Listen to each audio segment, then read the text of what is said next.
everybody. Good to have you here. Thanks for joining me today on a thing that I don't even know what I'm going to say. I did make a decision.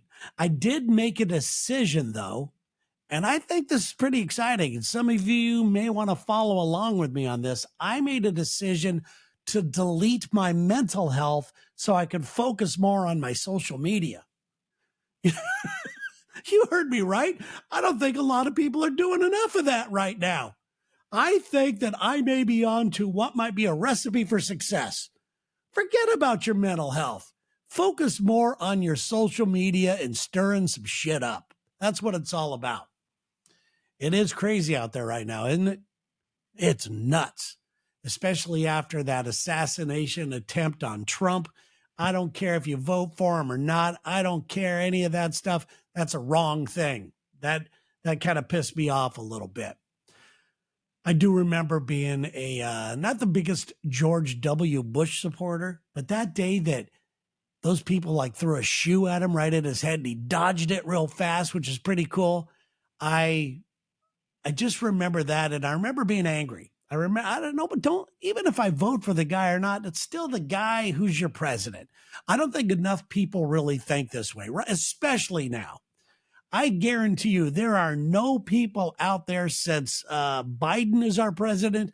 I guarantee you there are no Trumpsters out there going, that's my president. I'll do what he says. I'm going to vote the next guy in and hope things change.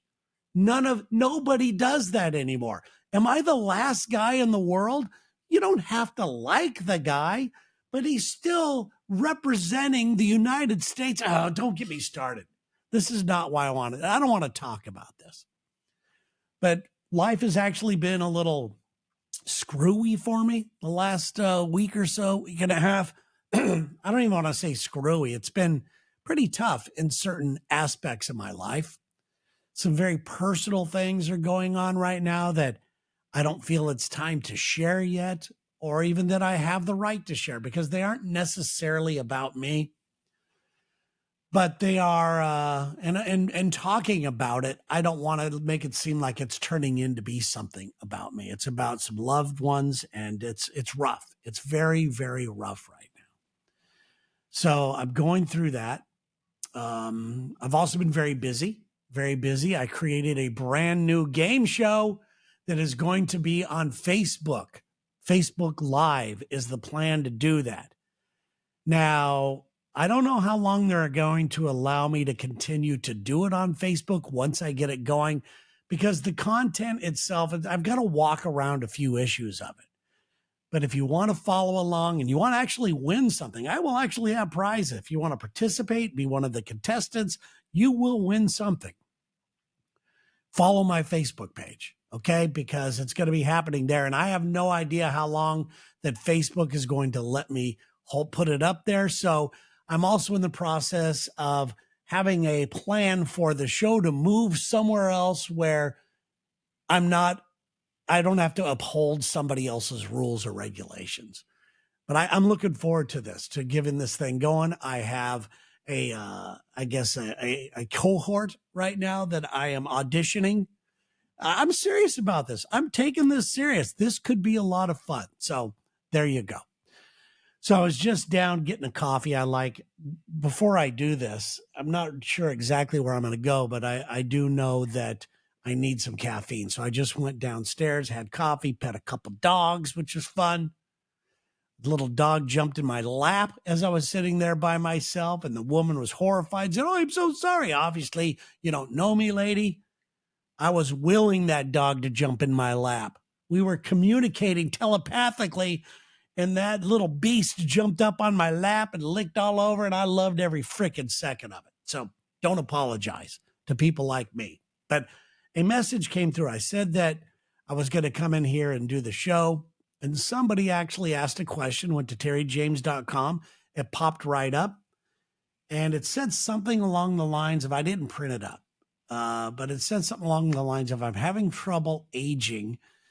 How do you seem to keep going? And this question seems to be coming up a lot, doesn't it? I think I've recently talked something about this, but I definitely must have you fooled or something, because it's very tough remaining hopeful about your future. It's very tough.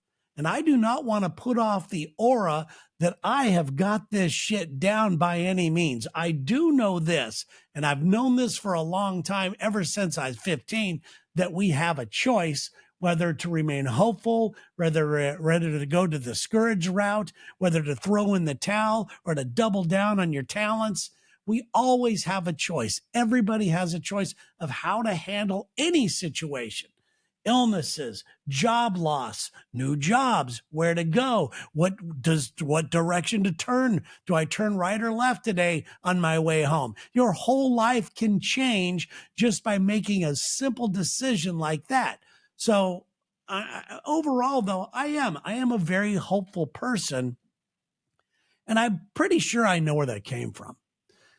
It came from, I believe, having a pretty lonely childhood. I don't want to say that in a bad, sad way. I'm just a very shy guy.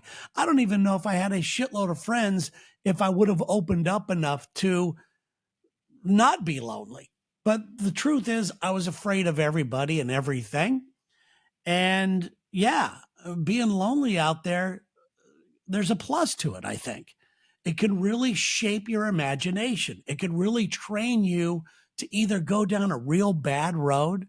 I mean, you see it, it looks like that shooter guy was very lonely. I'm not diagnosing anything, but you see this happen with all the people that are very lonely and they're reaching out to be heard and to be seen. And, it's a sickness. It's a very sick thing. And who knows? I could have gone that way. I don't think I have a very, I have an evil bone in my body when it comes to that. Sure, I've had evil thoughts. I should punch that motherfucker in the face. That type of stuff. Well, I'll get them one day. I usually end up using that as a catalyst to even work a little bit harder. I guess I don't know. I'm not here to tout the fact that I have got these great work ethic because I don't. I go through spurts of having a great work ethic. I go through that. I go through times when I just want to sit there and play fucking video games. But I am a hopeful person. And I think it came from those times as a child when I realized I have a lot of stuff going on. And it was weird because I didn't have a lot of believers in my life. I think I've talked about this before. And I don't think I still do. I think that people believed me when I started to get the ball rolling and have some success behind me and got to hang out with cool people and do some cool things and had a little bit of notoriety, a little bit of money, and people kind of believed in me more. But I think as you age, people don't give you the chance. They don't see the future. I've talked about that before many times.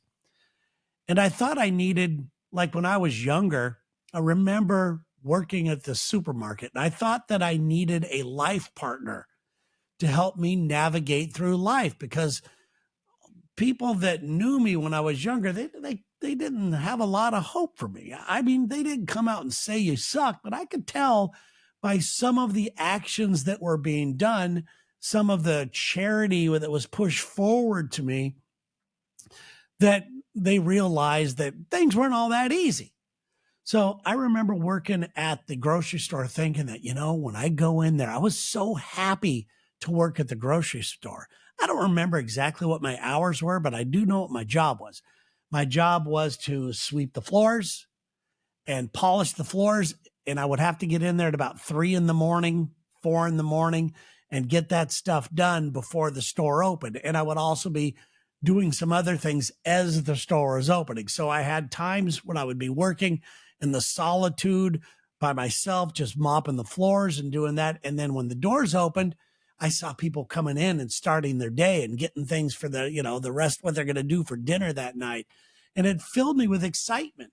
It filled me with hope. Like, here are people thinking that they're going to have a great day and they got to get some stuff going. And I remember thinking, why don't I use this to my advantage?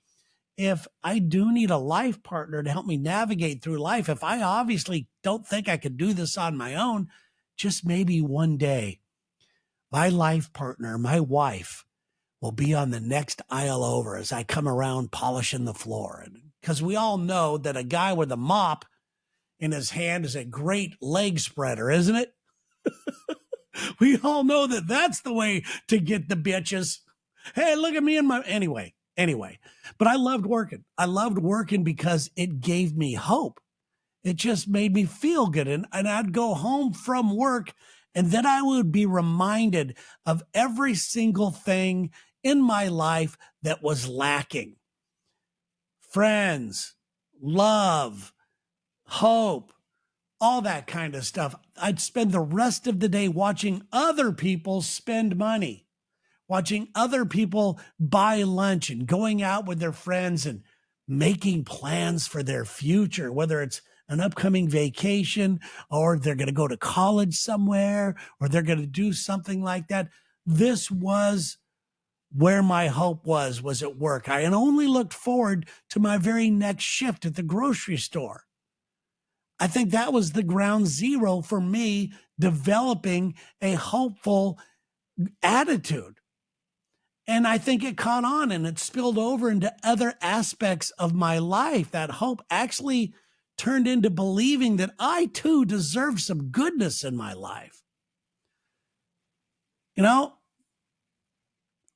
I didn't know. I mean, I was out walking around thinking, well, God, maybe the next person I bump into, not the wife thing, but maybe they'll give me a new job opportunity or they'll say something or give me some advice that will change the trajectory of where I was headed, which was not the hell. It was just aimless. It was just like, oh, here we go. You know, I'd watch TV or I'd listen to radio and I would try to put myself in the host's position. You know, I would listen to bands and I'd put pillows up and boom, boom, boom. I would think that I was the drummer and these feelings were so freaking real to me that I really felt that I was that guy in the moment. I was that guy. I was the drummer. And this power to put myself in that position has really, really helped me today because that's something that has never gone away for me. Okay. It's something that continues to move my life forward today. But I think as you age, to answer the question, it gets a little tougher to have that kind of an attitude. It's difficult for people that are aging to come to terms, and this is me included, with not living some of those visions that they had for themselves, not living the life that they thought they were going to live. The regrets pile on, regret after regret after regret. And I've come to the realization the only thing you could really do is focus on the present. You hear it all the time, but it's true. You know, there are still time, no matter what age you are, there is still time and there are still opportunities out there. It doesn't mean that you have got to be the opportunity to be the next big thing, but the opportunities are there to discover brand new passions, brand new interests, all that kind of stuff. I mean, I heard a woman on a podcast just the other day, and she was this old woman who was like a poet or something. I don't know how I stumbled across it. And I don't necessarily believe in everything she was saying, but I found it interesting that, and my takeaway from hearing the interview was that she is still interested in things. She wants to know what it's going to be like when she turns 99 or 100. She wants to know what her body's going to feel like. Is there going to be a lot of breakdown? She wants to know what the world's going to look like when she's in her hundreds or 100 years old. And I think she's like 82 or something right now. And it was my takeaway was like, she still has a lot of interest in the world. And I think remaining interested in things is a way for you to come up with new ideas. It opens you up to even some new accomplishments. Let's just say you're interested in, I don't know, opening up something as simple as a Facebook page. You know, you're older. I'm going to do a Facebook page, and you do it, and you have this sense of accomplishment. Or, you know, I'm going to take up shuffleboard. I'm just coming up with old people shit. Okay, I don't even, my analogies are horrible, but hopefully you get what I'm saying. Once you able to come up with something just something as little as it is, or, you know, you have a sense of accomplishment, which I think really ignites that fire again. It gets that ball rolling again. So right now in my life, I'm a lot more active living than I am dreaming, than I am visualizing. And yes, I still make an appointment to visualize every day. Although I have trained myself over the years that my mind can create some pretty incredible things. It does get the ball rolling. It does get the vision in your mind, and you just keep it in your head and you just keep pushing forward.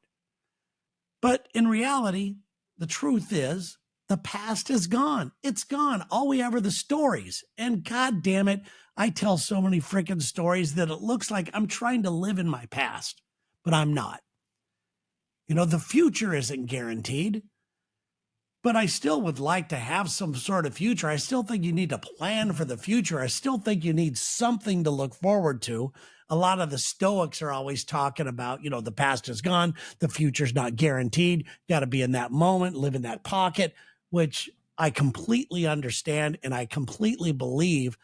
Yet I also think you need something to look forward to keep you going. It could be seeing your grandkids.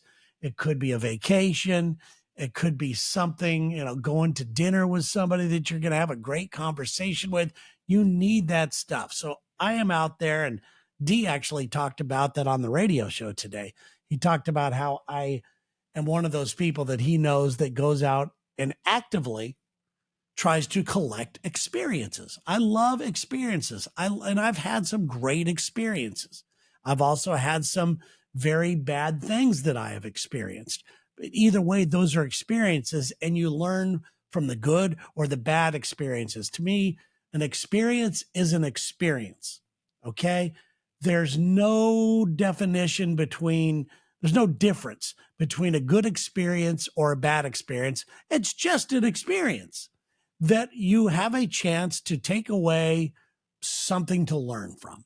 So there you go. And that's what I'm going to do. I'm going to experience what it's like to finally host a game show. Nobody gave me a game show to host. I mean, we do dumb little games on the Lex and Terry show that are always a lot of fun, but no one's given me a game show before. Let's see if this works. I will have a song.